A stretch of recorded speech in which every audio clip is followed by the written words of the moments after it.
हाय नमस्कार स्वागत जनाऊँ आज वीडियो को। तो ये मुझे बनाऊँगी आज शिंब पिठा। तो चलतु शिंब पिठा मुझे बनाऊँगी देखी नेबा। तो शिंबर एमती तरकारी बनईकी आम बनइबा पिठा ताकू। तो बहुत बढ़िया टेस्टी हुए शिंब पिठा। तो केमती बनूची चलतु देखी नेबा मुझे केमती बनाऊँगी शिंबर पिठा। तो ये शिंब पिठा बनवाई मु चाउल एमती भिजैकी रखी 3-4 घंटा एमती चाउल भिजिज तापर आम ताकू ग्राइंडिंग करनेबा। तो चाउल तक बास टिके पानी देकी आम ग्राइंडिंग करबा। बेसी भी पानी देबानी जमती बहलिया बहलिया रहिबो। तो ये देखंतु आमर सबुतक चाउल को मु ग्राइंडिंग कर नहीं एबे बनइबा शिंब को। तो ये शिंब आमर मंजी मंजी होइतबो जो शिंब से शिंबरे बनइले बहुत बढ़िया लगे। तो शिंबटा को बास मु सफा करके बाछिकी नहीं आ देखो सबुथिरे बहुत बढ़िया मंजी सब अच्छी। तो ताकू आग धोईकी सफा करनेबा। तो मंजी मंजी थी शिंब बहुत बढ़िया पिठा बनब। तो ताकू मु आग धोईकी सफा करके नहीं नेली।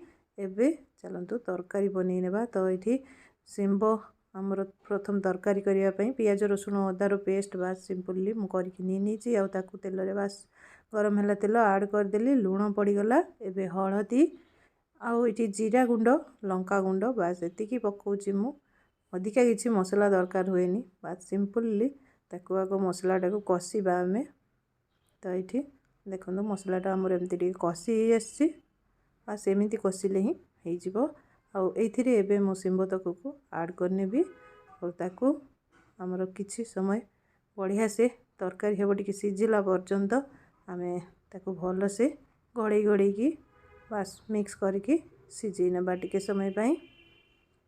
तो ये आमर बहुत बढ़िया भाव में बास मिक्स हो जाउची। तो ये बास मु छाड़ीदेली आउ किछि समय पाई। तो घोड़नी घोड़ेकी किसी समय पर छाड़ला देखो एमती शिंबटा टिके सिझी आसी। तो एमती भल से ताकू टिके मिक्स करनेबा बहुत बढ़िया भाव में शिंबटा भी सिझी आसलानी। तो ताकू आउ किसी समय पाई छाड़ीबा बास एबे आमे पानी ऐड करदेबा। तो गरम पानी मु ऐड कर दूची गरम पानी ऐड कले जल्दी हो जाए। तो ये बास मु पानी टिके देखिए क्वांटिटी दूची कहीं ये पानी रे ही आमर चूना भी आण गुड़ा हम। तो ये आमर बहुत बढ़िया भाव में जमती बनब पानी टिके ऐड करिकी पुणी छाड़ी किसी समय पाई बास फुटी जीवो। तो ये शिंब आमर पिठा बनवाई रेडी हो जाइए। तो ये एबे तलको ओल्हे नेबा आण ऐड करनेबा।